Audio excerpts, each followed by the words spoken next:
بسم اللہ الرحمن الرحیم قد نرى تقلب وجهك في السماء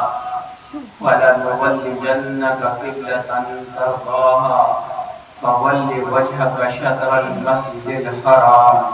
وحيثما كنتم فولوا وجوهكم شطره وإن الذين أوتوا الكتاب ليعلمون أنه الحق من ربهم وما الله بغافل عما يعملون صدق اللہ العظیم۔ اللہ رب العزت کا احسان اور انعام ہے کہ اس نے ہمیں جمعہ کے اس مبارک دن اپنے گھر میں حاضری کی توفیق عطا کی۔ اس سے قبل ہم تحویل قبلہ یعنی بیت المقدس کے خانہ کعبہ کے ساتھ قبلہ میں تبدیل ہو جانے پر جو کفار اور مشرکین کی طرف سے اعتراضات تھے اور ان کی جو کیفیت تھی، ان کی کم عقلی اور بے وقوفی، اس کا اظہار قرآن کی زبان سے پڑھ چکے ہیں، اور اللہ رب العزت نے ان کی بے وقوفی اور کم عقلی کا جو جواب دیا وہ بھی ہم نے پڑھا۔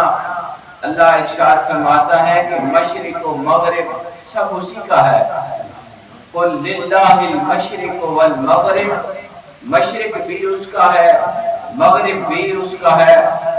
سب سمتوں کا مالک اللہ ہے اور ہر طرف اسی کا نور اور جلوہ ہے۔ وہ جسے چاہتا ہے صراط مستقیم راہ حق کی ہدایت عطا کر دیتا ہے۔ اور ہم نے اس کے بعد اگلی آیت میں پڑھا کہ اللہ رب العزت نے امت مسلمہ کو، مسلمانوں کو امت وسط، معزز ترین امت ہونے کا بلند رتبہ عطا کیا، اور وجہ بھی بیان کی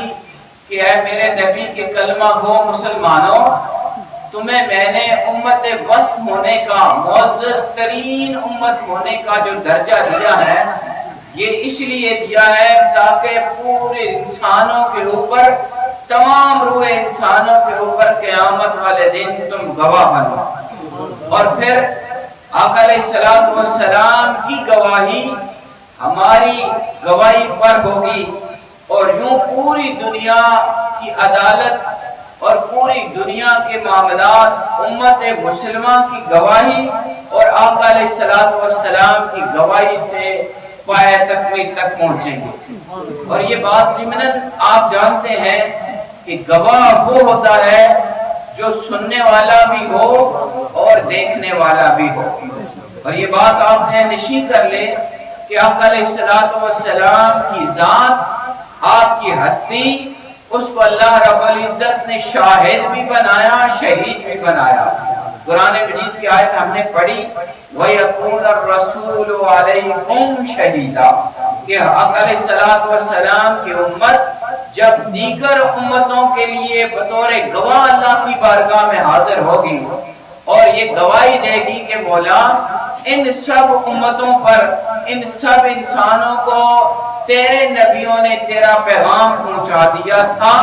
اور اس کے بعد جب وہ اعتراض کریں گے کہ آپ لوگ تو موجود نہیں تھے، آپ کیسے یہ گواہی دیتے ہیں، تو اس کے اوپر امت مسلمہ یہ عرض کرے گی کہ مولا تو نے ہمیں قرآن دیا اور اس میں تو نے لکھ کر ہمیں بتایا کہ میرے سب نبیوں نے اپنی اپنی ذمہ داری مکمل ادا کی، اب تیرا کلام سچا ہے، سب سے سچی بات تیری ہے۔ پھر نبی رحمت صلی اللہ علیہ وسلم کی گواہی آئے گی، آپ شہید بن کر آپ پورے انسانوں کے اوپر امت مسلمہ کی گواہی کے اوپر گواہی دیں گے۔ وَيَكُونَ الرَّسُولُ عَلَيْكُمْ شَهِيدًا، آقا علیہ السلام گواہی دیں گے کہ میری امت مولا کریم سچ عرض کری ہے کہ تیرے نبیوں نے ان سب انسانوں تک تیرا پیغام پہنچایا۔ اس کے بعد اگلی آیت میں ہم نے یہ پڑھا کہ جو گواہی ہے اس میں بیان کے بعد تحویل قبلہ، قبلہ جو بدلا تھا کہ بیت المقدس 16-17 ماہ تک آقا علیہ السلام نے اس کی طرف منہ کر کے نماز پڑھی، پھر واپس قبلہ خانہ کعبہ بنا، تو اس کی حکمت اللہ نے بیان کی کہ ہم نے اس قبلہ کو اس لیے بدلا ہے، مدینہ طیبہ میں ابتدائی ایام 16-17 ماہ نبی آپ صلی اللہ علیہ وسلم نے جو نماز بیت المقدس کی طرف منہ کر کے پڑھی، اور اب ہم اس کو بدل رہے ہیں، ہم دیکھیں گے کہ کون میرے حبیب کا سچا غلام، کون ان کا سچا تابع فرمان ہے، کون ان کے پیچھے چلنے والا ہے، کون ان کی بات ماننے والا ہے۔ اس لیے کہ اللہ نے یہ تو پہلے بیان کر دیا تھا کہ وَلِلَّهِ الْمَشْرِقِ، مشرق بھی اس کا ہے، والمغرب، اور مغرب بھی اس کا ہے، مشرق و مغرب سارا اس کا ہے۔ اب اگر پہلے بیت المقدس کی طرف منہ کر کے نماز پڑھی گئی تو وہ بھی اللہ ہی کی نماز تھی، اور اب اگر کعبۃ اللہ کی طرف منہ کر کے نماز پڑھی جا رہی ہے تو یہ بھی اللہ ہی کی نماز ہے، اللہ ہی کی عبادت ہے۔ اب فرق یہ ہے کہ کون میرے نبی کی غلامی میں اللہ کی بارگاہ میں سجدہ رہے گا، کون ان کا تابع فرمان ہو کر اللہ کی بارگاہ میں سجدہ ریز ہوتا ہے۔ یہ حکمت تھی کعبہ کے بدلنے کی، اور اس اللہ پاک فرماتا ہے اور پھر میں دیکھوں گا کہ کون الٹے پاؤں پھرتا ہے، کون میرے نبی کی بات پر شک کرتا ہے، اور کون میرے نبی کے پیچھے چلنے سے گریز کرتا ہے۔ آج کا جو موضوع ہے وہ آیت نمبر 144 ہے، جس میں اللہ رب العزت اپنے حبیب اور ہمارے آقا کل نبیوں کے امام حضرت محمد مصطفیٰ صلی اللہ علیہ وآلہ وسلم کے شوق کا اور آپ کے انتظار کا عالم بیان کرتا ہے کہ کب میرا مولا میری بات کو مانے گا، میری عرض کو قبول کرے گا، میری آرزو قبول ہوگی، اور کب بیت المقدس سے قبلہ بدلے گا اور کعبہ قبلہ بنایا جائے گا۔ اللہ رب العزت اپنے حبیب کے ساتھ، اب اس آیت میں ہم دیکھیں گے کہ اپنے حبیب کے ساتھ اللہ اپنی محبت کا اظہار کرتا ہے، اپنے پیار کا اظہار کرتا ہے، اپنے تعلق کا اظہار کرتا ہے، اور دنیا کے سامنے اعلان کرتا ہے کہ لوگوں قبلہ کا بدلنا یہ تو کوئی بات نہیں ہے، ادھر منہ کر کے نماز پڑھو وہ بھی میری نماز ہے، ادھر منہ کر کے نماز پڑھو وہ بھی میری عبادت ہے، لیکن دیکھنا یہ ہے کہ کون میرے نبی کا سچا غلام بن کر دل میں میرے حبیب کی محبت کا چراغ جلا کر میری بارگاہ میں سجدہ ریز ہوتا ہے۔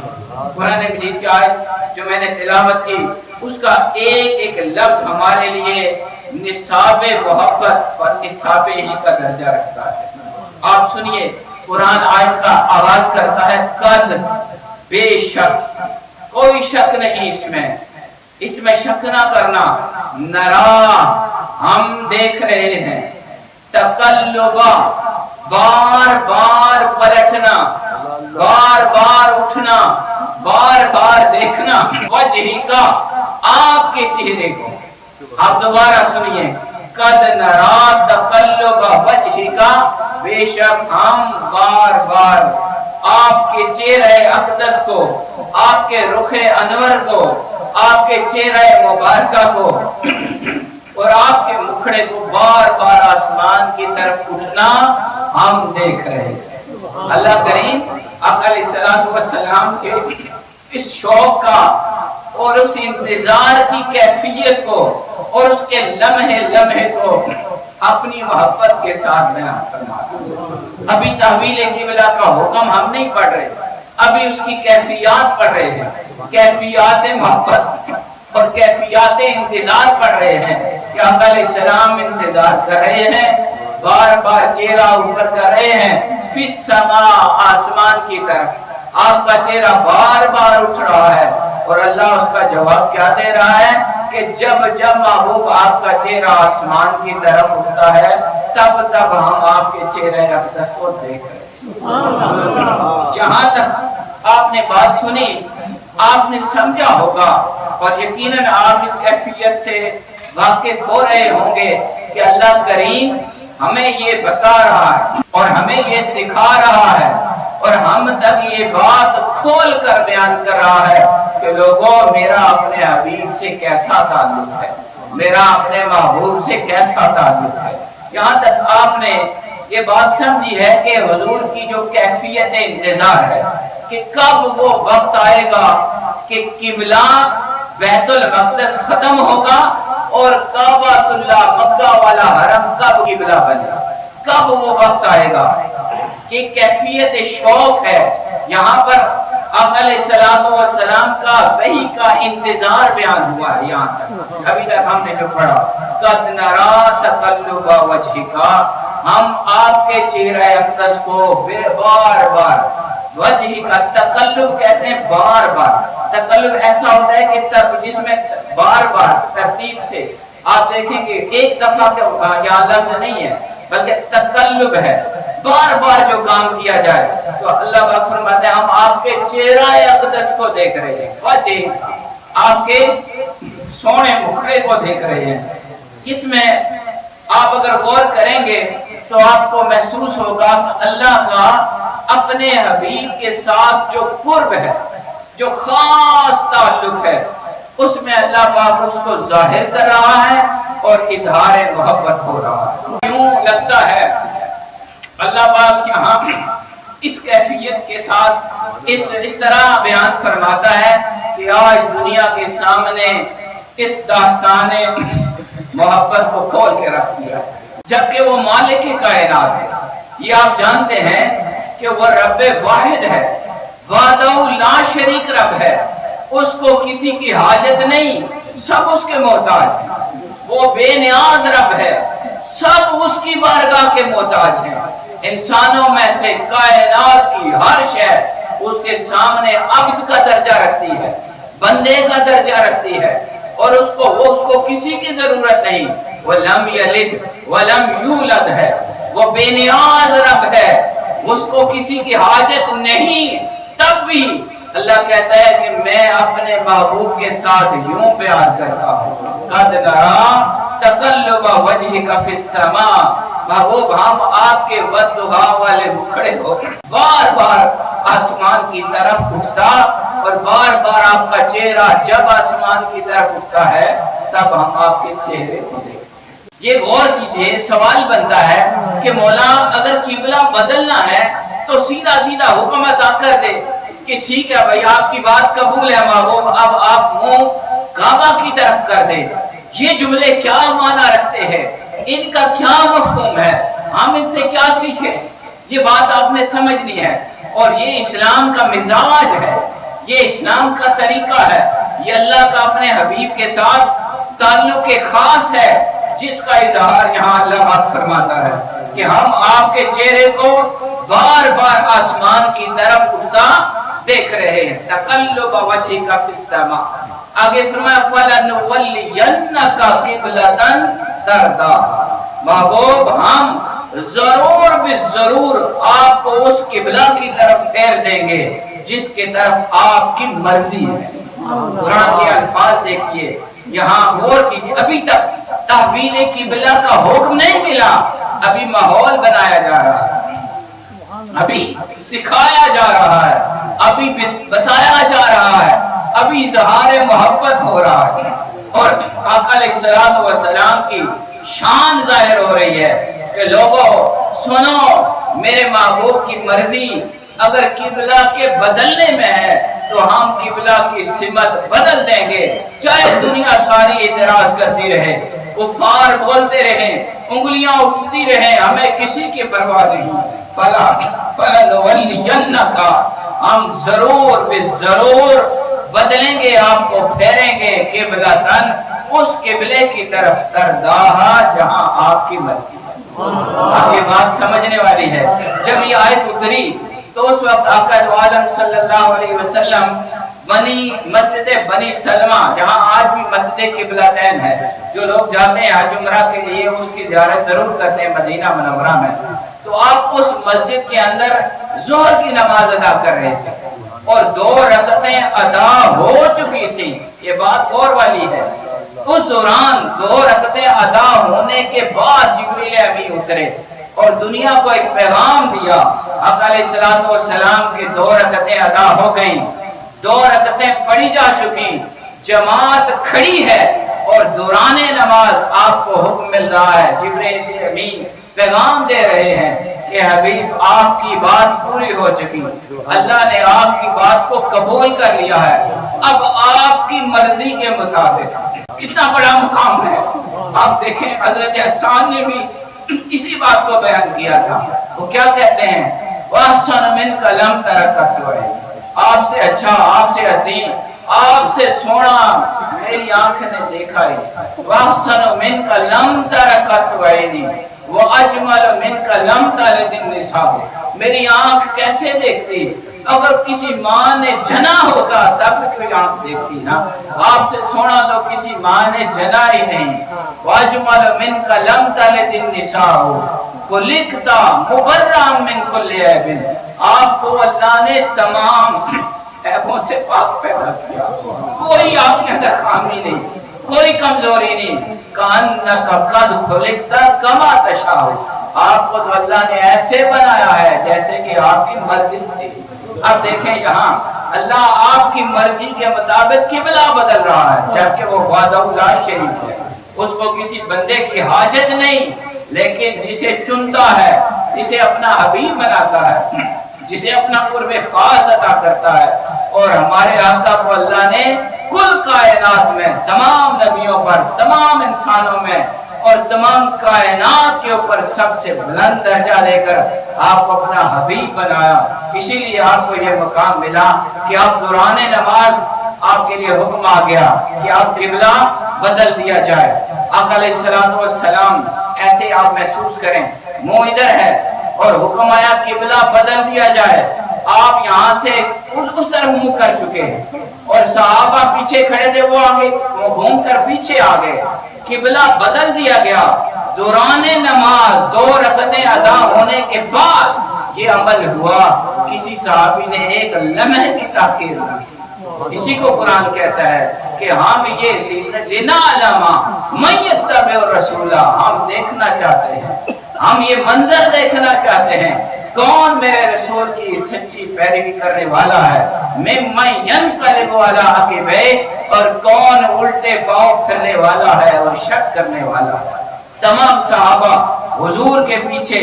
ایک لمحے کی تاخیر کیے بغیر سب نے رخ بدل دیا، اور پھر مدینہ منورہ میں جہاں جہاں یہ پیغام چلتا گیا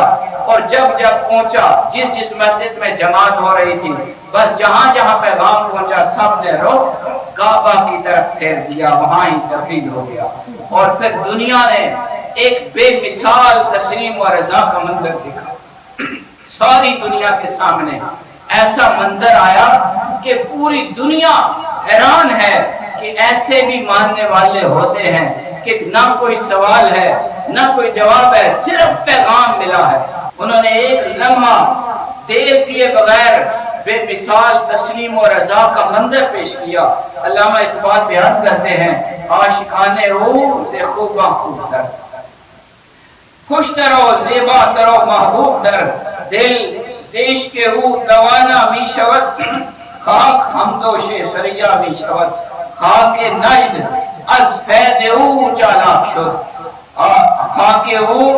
خاک نجد از فیض او چالاک شد، آمد اندر وجد برقا افر افلاق شد، دل در دل مسلم مقام مصطفیٰ است، آبروئے معاذ نام مصطفیٰ است۔ یہ صحابہ نے کر کے دکھایا اور ایک لمحے کے بغیر انہوں نے اپنا رخ بدل دیا۔ ساری دنیا آپ غور کریں اللہ کی رضا کی طرف کا ہر ایک چیز چاہتا ہے، اور ہمیں یہ حکم ہے اور یہ ایسے ہی ہونا چاہیے کہ ہمیں اپنے رب کی رضا کی بات کرنی چاہیے، جس پہ وہ راضی اس پہ ہم راضی۔ آج بھی ہم دعا کر رہے ہیں تو ہم یہی کہہ رہے ہیں جیسے اللہ کی مرضی، جیسے اللہ کی رضا۔ ہر ایک سچے مومن کی زندگی کا منتہا یہ ہے کہ وہ اللہ کی رضا کو پالے۔ اللہ کی رضا ہر انسان چاہتا ہے، لیکن دیکھیں ہمارے آقا کی کتنی بڑی شان ہے کہ اللہ پاک ساری کائنات اس کی رضا کی طرفدار ہے اور وہ اپنے محبوب کو راضی کرنے میں ہم ضرور بدلیں گے قبلتن